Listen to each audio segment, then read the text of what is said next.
Indonesia dan juga untuk mendukung jiwa entrepreneurship muda serta movement-movement dari generasi muda Indonesia.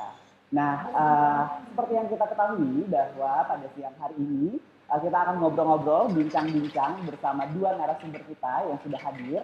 Yang pertama itu ada Mas Arifaldi Dasril, Managing Partner dari Magnific Indonesia. Dan yang kedua ada Mbak Dian Sastrowardoyo, pekerja seni dan juga sekaligus pendiri Yayasan Dian Sastrowardoyo. Nah, topiknya apa yang akan kita bincang-bincangkan pada hari ini yaitu tentang increasing access to education for underserved community, sebuah sinergi dari Magnific Indonesia dengan Yayasan Dian Sastrowardoyo. Nah, mungkin Idea Friends bertanya-tanya siapa Magnific, apa itu Magnific dan juga siapa Yayasan Dian Sastrowardoyo dan juga apa Yayasan Dian Sastrowardoyo. Untuk pertama-tama saya akan memperkenalkan dan mempersilahkan Mas Arifaldi Dasril selaku Managing Partner dari Magnific Indonesia untuk memperkenalkan Magnific Indonesia. Halo, selamat pagi menjelang siang, Idea Friends. Mungkin menjawab pertanyaan Mas Jaka tadi mengenai apa itu Magnific Indonesia, bisa saya jelaskan sedikit bahwa Magnific Indonesia itu adalah sebuah communication agency. Jadi kami itu sudah berdiri sejak tahun 2008, jadi sudah 12 tahun kita berdiri. Dan ketika awalnya kita berdiri sebagai public relation agency saja, tapi seiring dengan waktu dan juga pertumbuhan keinginan klien untuk di-cater melalui one-stop service, akhirnya kita membuka lini bisnis yang lain, antara lain ada kreatif, digital, juga ada innovation, ada publishing, training and development, dan juga di lini bisnis lainnya. Di mana di perusahaan kami menaungi sekitar 40 profesional sih ya, jadi kurang lebih itu. Dan kalau untuk sekarang ini, sektor industri yang kita cater itu ada berbagai bidang, dari mulai FMCG, entertainment, fintech, perbankan, keuangan, oil and gas, dan lifestyle, serta berbagai bidang lainnya. Kurang lebih kalau misalnya kita lihat di layar slide, seperti ini Mas Jaka yang kita kerjakan selama ini. Oke, terima kasih Mas Arifaldi Dasril atas penjelasannya mengenai Magnific Indonesia. Aku akan beralih ke Mbak Dian Sastrowardoyo. Mungkin Mbak Dian juga akan menjelaskan tentang Yayasan Dian Sastrowardoyo, apa saja yang sudah dilakukan oleh Yayasan Dian Sastrowardoyo, dan apa sih fokus dari Yayasan Dian Sastrowardoyo tersebut. Kepada Mbak Dian mungkin bisa menjelaskan sedikit. Halo Jaka, terima kasih pertanyaannya. Jadi untuk singkat aja, sebenarnya Yayasan Dian Sastrowardoyo ini adalah sebuah yayasan yang memiliki visi untuk bisa menjadi lembaga sosial yang bisa berkontribusi aktif dalam memajukan pendidikan, pemberdayaan perempuan, dan pelestarian budaya Indonesia. So far kita udah punya banyak banget kegiatan gitu ya. Kita udah berdiri dari 2009, 2010 sampai sekarang kita udah ada berbagi buku, mencari ilmu, berbagi ilmu itu adalah salah satu kerjasama kita dengan CSR Bank Permata, dan juga ada program tentang perempuan tahun 2011 yang apresiasi di bidang musik. Kemudian 2015 sampai sekarang kita ada program beasiswa Dian di mana kita memberikan biaya full scholarship untuk beberapa scholars yang kami kurasi langsung dari daerah-daerah terpencil, dan juga untuk memilih mereka-mereka dengan latar belakang ekonomi paling rendah untuk bisa mendapatkan akses terhadap pendidikan tinggi atau kuliah. Kemudian ada juga yang S2. Terus ada juga 2017 sampai sekarang ada program untuk Sumba, yaitu apresiasi di bidang budaya. Jadi kita tuh kerjasama dengan para pekerja pengrajin kain Sumba untuk bisa membuat kegiatan yang bisa membantu pengadaan air bersih. Jadi kita kerjasama sama anak-anak Waterhouse Project dan Yayasan Waterhouse Indonesia. Terus tahun 2017 kita juga bekerja sama dengan pemutaran film pendek, kita juga memproduksi film pendek Laut Bercerita. Kita bekerja sama dengan Sineria Films dan juga penerbit Perpustakaan Populer Gramedia, dan kita bikin film pendek dengan durasi 30 menit untuk bisa membantu launching sebuah novel oleh Leila Chudori yaitu Laut Bercerita. Dan itu lumayan udah masuk ke Ubud Writers Festival, Frankfurt, Melbourne, Los Angeles Indonesian Film Festival, dan lain-lain. 2018 sampai sekarang kita bikin film dokumenter tentang kehidupan beberapa keluarga di Sumba Timur, dan 2019 sampai sekarang kita ada kegiatan rampok plastik bekerja sama dengan Sejauh Mata Memandang, karena kita juga percaya bahwa untuk bisa sustainable kita juga harus peduli mengenai lingkungan hidup. Jadi kurang lebih itu, mudah-mudahan cukup singkat. Ya. Oke, jadi sebenarnya kalau secara keseluruhan Yayasan Dian Sastrowardoyo ini fokus pada 3 komponen utama itu ya Mbak. Ada pilar pendidikan, juga ada pilar seni dan kebudayaan Indonesia, juga ada pilar terkait dengan pemberdayaan perempuan untuk perempuan Indonesia. Nah, teman-teman, seperti itu penjelasan dari Mas Arif Habib dan juga Mbak Dian Sastro terkait dengan dua organisasi mereka. Selanjutnya kita akan berbicara dan berdiskusi, ngobrol-ngobrol santai sebenarnya terkait dengan sinergi seperti apa sih yang dilakukan oleh Magnific dan juga Yayasan Dian Sastrowardoyo terkait dengan dunia pendidikan Indonesia. Nah, untuk lebih lanjutnya mungkin aku akan pertama-tama bertanya ke Mas Arif Aldi dulu. Apa sih Mas awal mula Magnific akhirnya terjun kepada pendidikan, lalu menggelar sebuah program bernama M-Class dan menggandeng Yayasan Dian Sastrowardoyo. Apa latar belakangnya? Oke. Sebenarnya Mas Jaka, hal ini timbul dari kepedulian kami yang muncul di masa-masa pandemi seperti sekarang ini. Seperti Mas Jaka tahu kan, kita kan sebelumnya itu banyak sekali bekerja dengan berbagai macam brand ya, di mana sepanjang perjalanan kegiatan kita bersama berbagai macam brand tersebut, kita tuh sering banget melakukan kegiatan di kampus. Setahun tuh bisa puluhan kali Mas, jadi kayak brand ini mereka membawa pembicara yang bagus untuk menggelar seminar di kampus dan berinteraksi dengan para mahasiswa. Dan saya bisa melihat sendiri betapa antusiasnya mahasiswa ini untuk membuka wawasan baru, ilmu yang baru, dan mereka bawa pulang ilmu baru selain seminar. Bahkan ada salah satu brand juga, Wardah, itu mereka setiap tahun itu mereka menggelar kompetisi antar mahasiswa untuk bikin kompetisi fashion yang diperlombakan di Jakarta tersebut. Nah, kepedulian kita tuh muncul ketika di masa pandemi kita sadar bahwa kegiatan-kegiatan tersebut itu udah nggak ada lagi misalkan. Jadi sekarang ini kan kita kan semua harus lakukan kegiatan itu adalah sifatnya PJJ ya, pembelajaran jarak jauh. Dimana mungkin sebagian besar institusi pendidikan kita fokus di pendidikan wajib dulu untuk kuliah, kan itu yang harus dipenuhi. Nah, sementara ini kegiatan-kegiatan yang menopang pendidikan wajib tersebut itu ada yang sudah diadakan lagi, ataupun walaupun ada juga silakan jadi sendiri gitu loh. Karena kan sekarang kita fokusnya di perkuliahan wajib dulu. Kayak misalnya contohnya webinar atau seminar atau internship, udah banyak perusahaan yang menutup itu karena memang sudah memungkinkan kondisi untuk menerima magang atau workshop dan lain-lainnya. Padahal kita melihat bahwa ini bukan cuma sekedar pendidikan informal, misalnya mahasiswa ngisi waktu di sela-sela kuliah mereka ikutan berbagai kegiatan, enggak gitu. Jadi nanti bagian juga punya beberapa contoh yang bisa diberikan. Karena sebenarnya hal ini tuh sangat bermanfaat banget untuk para mahasiswa ini untuk mereka memasuki jenjang dunia profesional. Kita kan juga pernah kuliah ya Cak ya. Kita ngerasain dulu, kita aja yang udah ikutan webinar, ikut magang, ikut workshop, ikut intern atau segala macam, begitu kita masuk ke dunia profesional, sikapnya pasti ada. Maksudnya gapnya tuh pasti ada, itu tidak bisa terisi begitu saja tanpa kegiatan apa-apa. Kita mikirnya tuh bagaimana dengan adik-adik mahasiswa kita yang sekarang ini lagi generasi ini yang sekarang sedang mengalami perkuliahan di masa pandemi. Itu satu. Dua, gimana dengan adik-adik yang lain yang di daerah yang nggak bisa yang punya keterbatasan akses, mau itu kuota internetnya nggak punya atau mungkin daerahnya itu bisa tidak terjangkau dengan mudah oleh jaringan internet, itu pasti udah jadi kendala buat mereka. Apa mereka cuma bisa duduk dan terima aja bahwa udah aku lulus aja, kan kita nggak punya pembekalan apa-apa gitu. Kan itu merupakan hal yang patut disayangkan. Jadi kalau di kita setidaknya ya. Jadi sebenarnya berawal dari situasi pandemi, kita berada di tengah-tengah krisis, lalu juga akses pendidikan informal yang biasanya berlangsung secara off air gitu itu hilang, lalu melatar belakangilah Magnific untuk menciptakan sebuah program ini ya Mas ya, sehingga bisa menambah wawasan baru atau keterampilan baru kepada teman-teman di kampus-kampus yang ada di Indonesia. Nah, mungkin aku akan beralih ke Mbak Dian sebenarnya. Kita sedang berada di situasi pandemi, krisis, lalu banyak akses yang hilang, banyak perubahan yang terjadi secara tiba-tiba termasuk di pendidikan.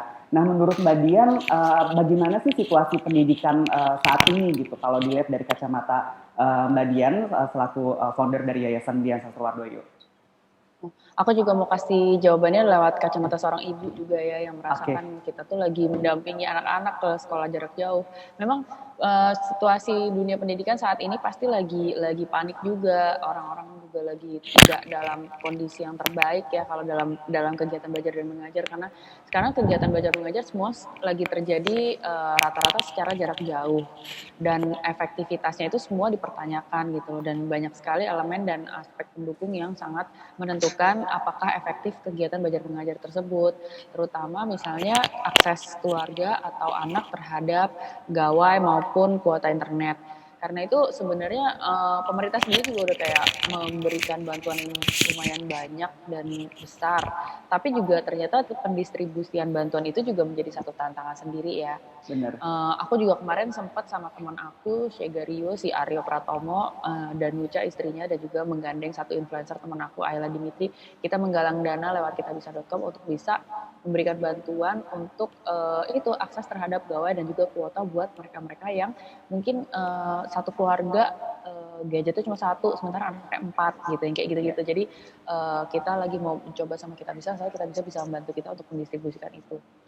Yang pasti sih dengan segala macam tantangannya, semua orang sedang mencoba menghadapi tantangannya. Kami orang tua juga menghadapi tantangan anak ngerti apa enggak, efektif apa enggak kegiatan belajar dan mengajar. Cuma on a lighter note, aku juga ngebahas banget sama si Mas Arif nih, bahwa kayaknya di saat pandemi seperti ini, justru kayaknya ada kayak kegiatan belajar mengajar yang juga informal, yang juga menjadi kayak life changing gitu. Aku mau cerita sedikit nih sama Jaka dan juga mungkin teman-teman yang hadir di sini. Walaupun secara formal teman-teman yang masih di bangku sekolah atau masih di bangku kuliah itu semua jadi challenge banget untuk bisa mengikuti dan tetap lancar gitu ya kegiatan kelulusannya apa segala macam ujiannya.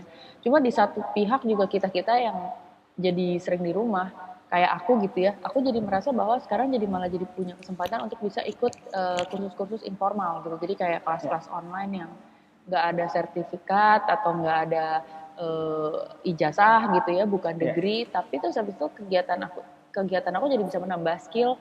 Dan contoh aja nih ya, contoh pengalaman hidup aku nih selama pandemi, aku ngambil kursus script writing dan sekarang sudah membuahkan hasil gitu. Aku sekarang sudah selesai bikin skrip dan bahkan sudah selesai syuting film pendek gitu loh. Jadi kayak malah ada peningkatan keterampilan yang kalau nggak pandemi mungkin malah nggak akan pernah terjadi gitu. Masih nanti aja gitu. Jadi kayak gitu sih. Ya mungkin sesuai juga ya Mbak dengan tema restart dari IDFS ini, bahwa kita harus memulai kembali. Mungkin kalau nggak pandemi ini, sisi positifnya kita nggak punya waktu untuk memulai sesuatu yang baru lah ya. Gitu. Tapi tadi juga sempat Mas Arif singgung sedikit terkait dengan banyak kita kehilangan kesempatan di masa pandemi ini untuk bertukar pikiran, untuk melalui akses-akses yang sebelumnya dilakukan secara formal gitu. Nah, mungkin bisa juga nggak sih Mbak, menurut Mbak Dian, akses dari M-Class ini tuh bisa membentuk atau merubah perilaku gitu, kayak pola pikir tentunya. Misalnya kayak kalau di teman-teman ada di daerah itu kan suka melihat Jakarta tuh sebagai industri yang besar sekali gitu kan. Tetapi bagaimana untuk bisa sampai ke situ, poinnya kan prosesnya kan panjang sekali. Gimana menurut Mbak Dian? Aku juga ngerasa gitu sih, mungkin dengan adanya pandemi kan segala sesuatu tuh jadi digitalisasi. Dan akhirnya dalam satu pihak sebenarnya itu malah jadi kayak membuat ini jadi aksesibel buat teman-teman yang mungkin tinggal di luar Jakarta. Sebelumnya kursus-kursus online seperti ini atau kursus-kursus informal dan keterampilan seperti ini tuh cuma mungkin available di kota-kota besar, kayak misalnya kursus coding berapa hari, kursus jadi MC berapa hari, atau misalnya kursus apapun lah gitu, script writing, crash course penyutradaraan misalnya di dunia film, itu tuh cuma banyaknya tuh di kota-kota besar.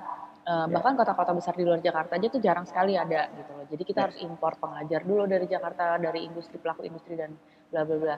Tapi dengan adanya pandemi ini segala sesuatu didigitalisasi, sekarang kita malah bisa membuat seminar-seminar dan kursus-kursus online secara online digital, dan itu bisa didaftar oleh dan diikuti oleh teman-teman dari pulau manapun, berbagai macam pelosok Nusantara ini. Bahkan seperti misalnya gini, kemarin tuh kita ada pengalaman nih, jadi Yayasan Dian Sastrowardoyo udah kerjasama sama Magnific dan kita bikin M-Class ini. Salah satunya kemarin itu kita bikin buat khusus mahasiswa Papua ya, jadi teman-teman di Papua. Kita bikin yang pertama itu talk show-nya tentang bagaimana sih caranya untuk bisa masuk dalam industri film Indonesia. Nah, lewat webinar itu, aku tuh terharu banget karena aku sekarang baru tahu bahwa ternyata orang kan semua punya persepsi tentang Papua tuh macam-macam ya. Tapi nggak banyak kan yang tahu ternyata mahasiswa atau anak-anak muda Papua tuh ternyata komunitas pembuat film itu udah banyak banget dan mereka bahkan udah sering bikin film independen dan bahkan ada yang udah mereka ikutin ke festival film gitu loh dan ada yang dapat Piala Maya dan segala macam. Jadi segitu kecil pemahaman kita dan info kita tentang teman-teman di Papua dan bagaimana pergerakannya dengan adanya si digitalisasi ini kita jadi bisa tuh ada dialog, kita bisa bikin seminar, webinar, dan kita bisa ngobrol, mereka bisa tanya ke kita sebenarnya gimana sih Mbak caranya kalau misalnya kita mau cari sponsor atau misalnya gimana sih caranya kita cara bikin proposal yang investor tuh tertarik, gitu. Akhirnya kita jadi ada diskusi, aku bisa sharing pengalaman kemarin habis produserin guru-guru gokil, kalau aku sih tantangannya kayak gini, ternyata investor tuh akan tetap lihatnya tuh adalah angka seberapa mungkin sebaik apa kita bikin laporan keuangan dan bisnis plan, bahkan sebagai film tuh kita perlakukan sebagai bisnis, akan ada balik modalnya dan seterusnya dan ini kan nggak akan terjadi kalau misalnya zaman dulu gitu ya, di mana mereka harus terbang dulu ke Jakarta dan ketemu sama kita aja para pelaku industri mungkin susah banget karena secara fisik kan selalu konteksnya dan secara fisik kita selalu waktu banyak dipakai buat kerjaan masing-masing, terlalu sibuk gitu loh untuk bisa diakses sama teman-teman yang di luar pelaku industri. Jadi dengan adanya ini malah jadi kayak demokratisasi ya, akses terhadap info, akses terhadap diskusi, akses terhadap apapun. Bahkan sekarang belanja aja semua lebih online. Mungkin teman-teman yang di daerah perlu bikin film, mereka perlu beli beberapa alat untuk syuting. Mungkin sekarang jadi lebih terbuka dengan alat bahwa belanja itu bisa online loh dan itu bisa delivery ke antar pulau gitu. Jadi nggak harus mereka terbang dulu ke Jakarta, belanja dulu di toko ini film, nggak usah semuanya online gitu. Karena kan kalau misalnya skill itu tidak terbatas oleh daerah ya Mbak, mau dari Sabang sampai Merauke skill itu bisa diperoleh siapapun gitu. Tetapi mungkin untuk akses informasi, seperti apa proses kreatif yang terjadi. Nah, dari format-format informal, kelas-kelas informal inilah akhirnya teman-teman jadi bisa mengetahui lebih lanjut tentang proses dari industri kreatif itu seperti apa. Contohnya film yang sudah Mbak Dian lakukan gitu ya. Nah, aku beralih ke Mas Arief sedikit. Sebenarnya tujuan dari M-Class ini apa sih Mas gitu? Apakah ini bagian dari program CSR atau memang tujuannya adalah giving back to community aja nih gitu? Sebenarnya sih tujuan dari kami itu balik lagi kita peduli atas hal yang terjadi pada dunia pendidikan saat ini, di mana kita semua dipaksa untuk menyesuaikan diri dengan pandemi global yang memang tidak mudah. Nah kita paham bahwa ada banyak mahasiswa dengan keterbatasan akses dan kita tujuannya ini membantu mereka untuk setidaknya punya kesetaraan akses agar mereka bisa punya kesempatan belajar lebih banyak daripada para mahasiswa maupun pelajar yang berada di kota besar atau punya akses yang lebih baik gitu. Terus kedua juga kita sebenarnya ini pola kerjanya adalah sinergi dan kolaborasi masyarakat. Jadi kita ini tentunya nggak bisa jalan sendiri.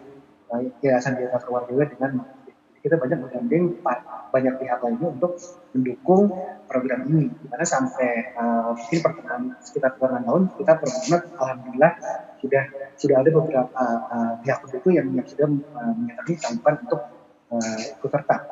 Jadi kita bersinergi dengan yang pasti pengajar. Itu kita perlu mencarikan pengajar yang tepat sasar untuk komunitas yang ingin kita sasar di setiap sesi webinarnya. Yang kedua, yang pastinya adalah komunitasnya. Ini kita dibantu banget dengan teman-teman yang ada di daerah, terutama karena kita menyasar daerah yang kurang mendapatkan akses, itu kan bisa dibilang di wilayah timur misalnya seperti itu. Mereka tuh banyak melakukan bantu kita untuk bisa cari komunitas apa yang perlu dibantu, komunitas mahasiswa apa yang perlu dibantu, dan topik apa yang perlu diajarkan kepada mereka. Terus yang tidak kalah pentingnya tentu saja sponsor, karena kita nggak bisa hanya melakukan tugas ini swadaya antara Yayasan Dian dengan aktif. Karena kita juga ingin melakukan tugas ini sesering mungkin sehingga kita bisa mencapai kampus-kampus dan mahasiswa yang lebih banyak lagi. Kalau kita cuma berdua aja pasti kan ada berbagai macam keterbatasan ya Mas Jaka ya. Nah ini udah ada beberapa sponsor yang mau mensponsori dan mendanai kegiatan kita. Jadi juga sangat berterima kasih. Antara lain kita ada kedepannya tuh udah ada PricewaterhouseCoopers, ada Astra, dan juga ada Samsung untuk beberapa program kita ke depan. Itu karena balik lagi, anak-anak ini kan berarti punya keterbatasan akses yang masih itu yang pasti pertama adalah kuota data internet. Oke. Mas Jaka bayangin, itu kalau misalnya contohnya kita ngomongin buat adik-adik kita yang di Papua, mereka tuh cerita sama kita, kalau mereka tuh punya jatah buat kuliah sebulan itu sekitar 350 sampai 400 ribu untuk di kuota data. Sehingga mereka tuh untuk nambah kegiatan lagi, mau ikut webinar atau mau ikut segala macam, kuota datanya udah memungkinkan. Itu mau nggak mau kita harus subsidi mereka. Karena kita juga mau mereka belajar tanpa ada beban gitu. Jadi kita butuh sponsor lain di situ. Ya, jadi melibatkan semua subjek-subjek dari bidang pendidikan ini ya Mas ya, ada komunitas, tenaga ajar, terus ada juga private sector gitu, sehingga kolaborasinya dan sinerginya dapat terpenuhi ya Mas ya.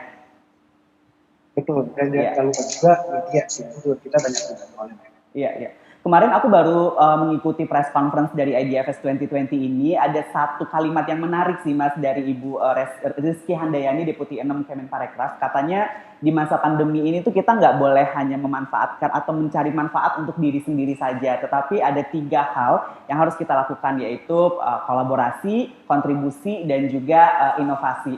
Nah mungkin aku akan ke Mbak Dian sebenarnya. Karena kan Yayasan Dian Sastrowardoyo berkolaborasi dengan M-Class di Magnifik untuk program M-Class ini. Seperti apa sih Mbak proses sinergi dari Yayasan Dian Sastrowardoyo dan M-Class? Apakah dari sisi konten atau bagaimana menentukan tenaga ajar yang terlibat di proses ini gitu? Seperti apa Mbak Dian?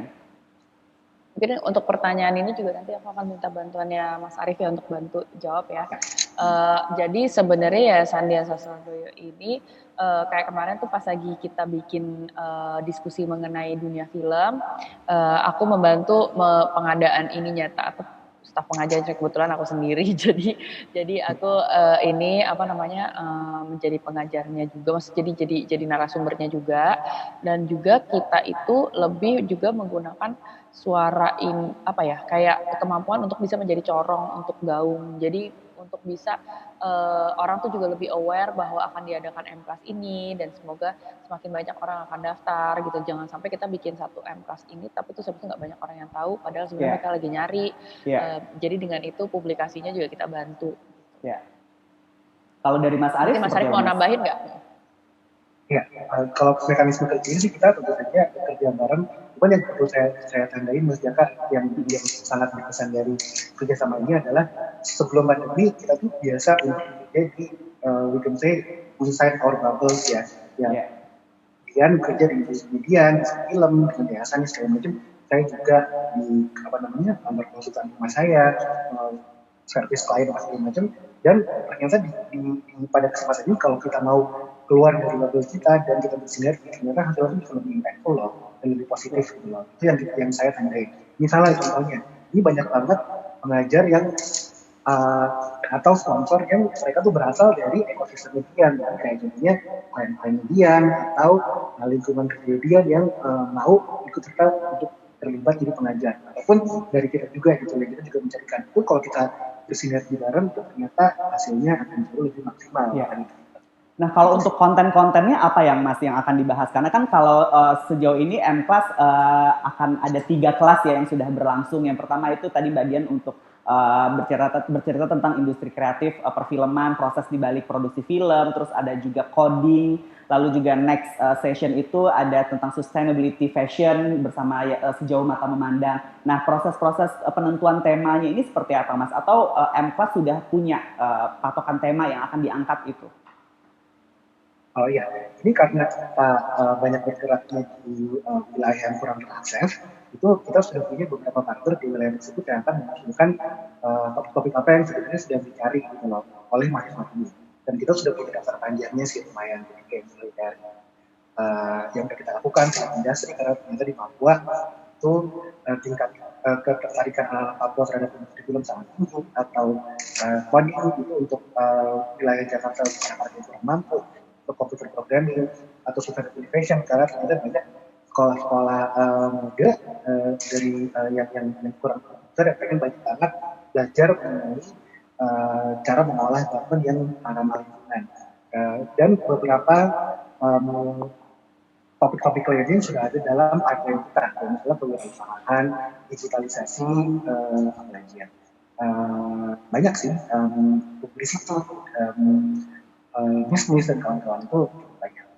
Ya. Dan kita juga siap membuka dan tidak menutup kesempatan kalau misalnya ada komunitas yang hubungi kita yang memang sudah terjadi, misalnya mereka membukakan ingin jadi bagian dari seminar ini dan ingin minta diajar oleh kita, siapkan segala macam strukturnya buat kita ngajar kita, itu kita terkenal.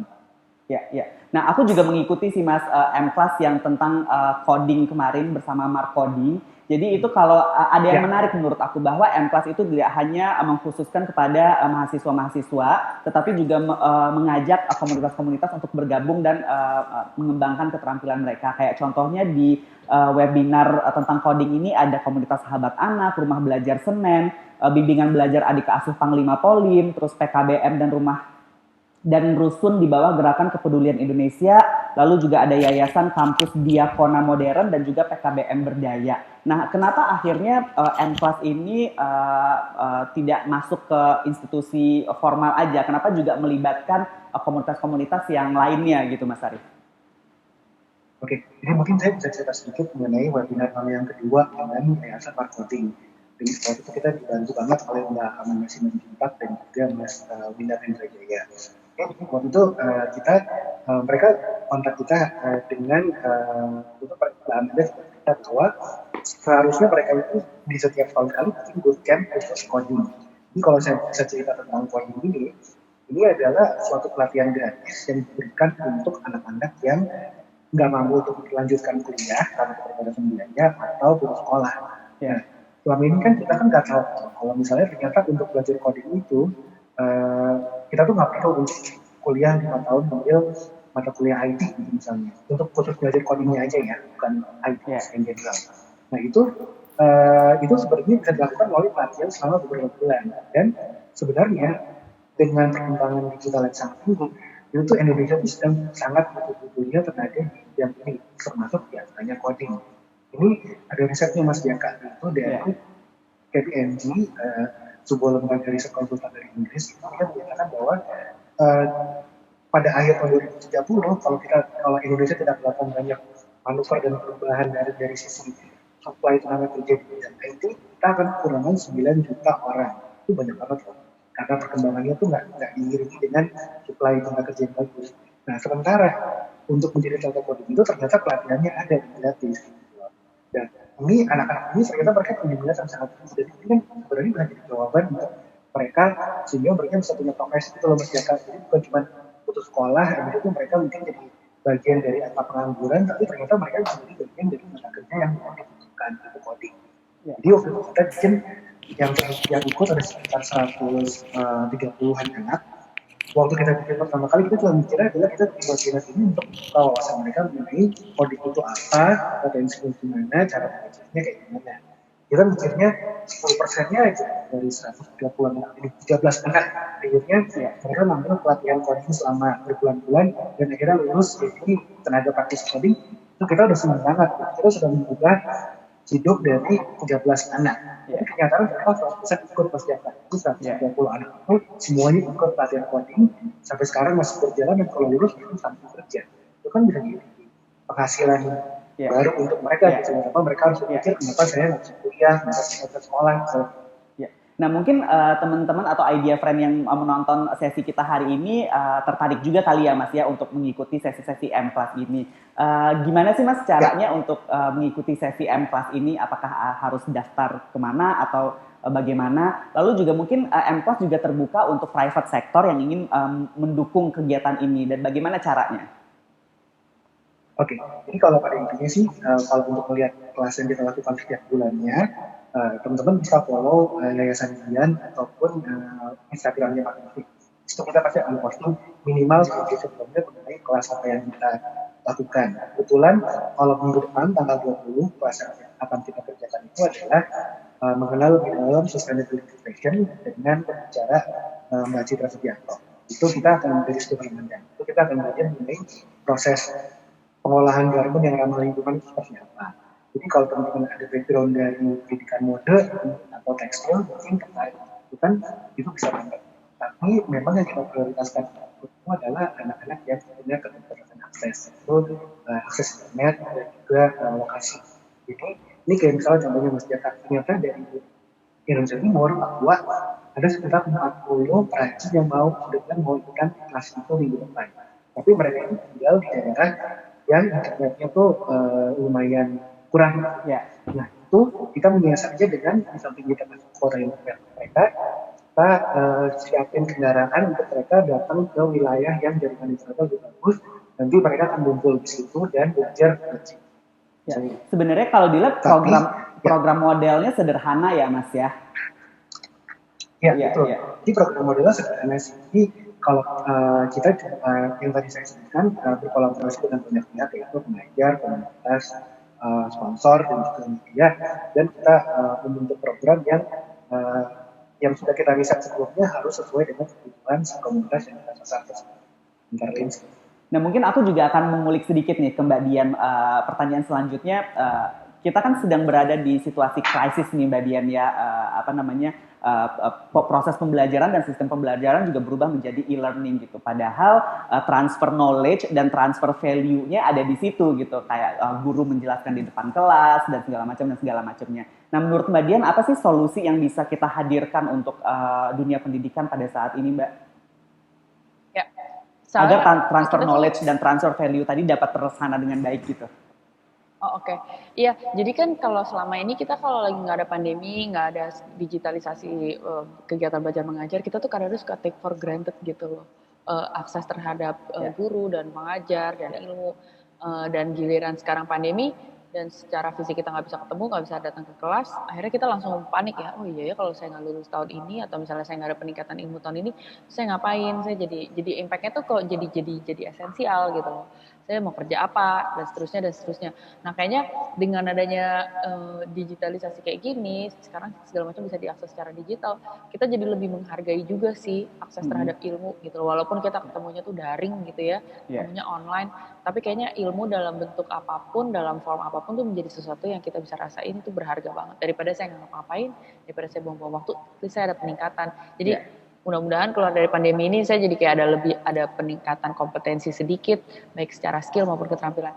Yang bisa kita lakukan dalam pandemi seperti ini ya kayaknya kita bisa melakukan kayak gini nih, sharing ilmu gitu loh, dan itu nggak harus selalu berbasis bisnis ya. Maksudnya kalau kita kan juga bikin ini kan free gitu ya, dan ini kita pengen bikin ini tuh jatuhnya tersebar tuh luas kayak gitu ya Mbak? Sharing, memperluas. Jadi kayak biar ilmu yang kita punya, ilmu yang dimiliki oleh sebagian orang di kota besar itu bisa lebih merata juga gitu. Kalau misalnya zaman sekarang ada pemerataan perekonomian gitu ya, mungkin ini pemerataan pengetahuan kali ya gitu. Kayaknya kita juga perlu sharing gitu loh. Kayaknya sharing is everything sih zaman sekarang. Jangan melulu apa-apa tuh argo jalan gitu loh, karena sebenarnya nanti yang akan merasakan juga FPP. Sorry aku mau nambahin satu contoh nih Jaka. Jadi kan kayak misalnya gini, di Korea Selatan industri K-pop maupun industri K-drama mereka kan maju banget gitu ya. Dan bisa kita bayangkan di negara seperti itu berarti kan orang-orang yang berbakat untuk bekerja di dalam industri K-pop maupun K-drama itu juga banyak sekali. Penulis ada ratusan, ribuan, sutradara yang berbakat juga ada ratusan, pemain juga jago semua, banyak banget. Jadi tumbuh gitu loh. Kayaknya kalau misalnya kita juga mau suatu hari bisa tumbuh menjadi bangsa yang industri kreatifnya tuh maju gitu ya, dan bahkan bisa ngasih asupan yang sangat signifikan ke GDP besaran perekonomian kita secara dalam skala negara, ya berarti kita juga harus ada pemerataan pengetahuan dong dan akses terhadap masuk ke dalam industri gitu loh. Kita nggak boleh tuh pelit-pelit, nggak mau berbagi karena pengennya pintar sendiri, pengennya bisa sendiri. Kan ujung-ujungnya kan kita juga terbatas kan, ada berapa proyek yang bisa kita handle dalam suatu waktu gitu loh. Untuk bisa bikin lebih banyak proyek terjadi dan supaya proyeknya juga kualitasnya bisa nambah semua, kita harus share itu. Karena at the end of the day kayaknya yang mengalami keuntungannya juga kita juga gitu loh. Kalau kita mau maju, kita harus maju bareng-bareng. Aku rasa sih gitu sih. Mungkin ini pertanyaan terakhir Mas Arief, Mbak Dian, karena waktu kita terbatas. Sesuai dengan tema Idea Fest 2020 itu kan restart. Nah, bagaimana sih Mas Arief dan juga Mbak Dian memaknai restart itu sendiri seperti apa? Mungkin Mas Arief dulu. Boleh ya? Oh, Mas Arief dulu. Ya, boleh. Aku dulu. Ini kalau kita sih, buat aku sendiri, restart itu kan adalah bukan kondisi di mana kita secara bukan terpaksa ya, tapi memang diharuskan dengan kondisi pandemi global seperti saat ini harus mau mulai dari nol, harus mau memulai suatu hal yang baru karena memang sudah tidak memungkinkan lagi kita untuk melakukan hal yang dulu kita lakukan. Seperti itu misalnya, dan nggak ada yang nggak kena dampak, pasti semua ada kena. Dan saya yakin bahwa hal ini tidak mudah untuk semua orang. Mungkin ada yang tidak sesulit dengan sesulit pihak yang lain, dan buat dia jalannya lebih dipermudah gitu dibanding industri yang lain atau pelaku industri yang lain. Kalau menurut aku sih ini saatnya bagi kita untuk ngomong paling bantu supaya kita bisa semua restart dengan mudah, bisa mulai dari nol mempersiapkan diri dengan kondisi yang tidak mudah ini. Caranya cuma bisa membantu karena bagaimanapun juga kita industri ini harus terus berjalan dengan kita mau mengulurkan tangan membantu ya kemudian dibutuhkan, kalau nggak akan jalan. Mbak Dian? Ya kalau dari aku kayaknya kita memang di masa pandemi kayak gini emang harus kita gunakan sebaik-baiknya waktu di mana kita tuh kayak restart ini ya. Aku ngerasain banget pandemi tahun 2020 ini kayak restart buat aku sendiri dan karir aku. Aku disuruh kayak berhenti dulu sejenak melakukan kesibukan aku semuanya yang tadinya berjalan begitu saja dan aku mungkin take for granted, tapi justru dengan berhenti sejenak itu aku malah jadi kayak dipaksa untuk bisa mengembangkan kemampuan aku dari sesuatu yang aku belum pernah lakukan jadi malah bisa aku lakukan. Sekarang aku mengembangkan sayap ke penulisan skrip dan ke penyutradaraan. Saya rasa kalau nggak ada pandemi dan nggak ada pembatasan sosial mungkin aku nggak akan pernah restart dalam pengertian itu. So terima kasih sekali 2020 jadi bisa bersyukur banget dan jadi bisa dipaksa untuk mengembangkan diri malah. Oke. Mas Arief, Mbak Dian, terima kasih atas sharing sessionnya pada siang hari ini, berbagi ide dan juga berbagi ilmu kepada teman-teman atau idea friends di luar sana. Semoga M-Class, Magnific dan juga Yayasan Dian Sastrowardoyo perjalanannya masih panjang, dapat terus menjalin sinergi, kolaborasi dan juga inovasi-inovasi program agar dapat memberikan dampak dan manfaat yang lebih luas tentunya seperti yang Mbak Dian sampaikan tadi. Dan terima kasih juga untuk idea friend yang sudah menyaksikan sesi pada siang hari ini. Cuma saya mengingatkan bahwa beberapa program IDFS 2020 dapat dinikmati secara gratis melalui platform streaming video, dan seluruh rangkaian IDFS 2020 dapat disaksikan dengan cara mengunjungi www.idfs.id. Saya Jaka Darwi, selamat siang, undur diri.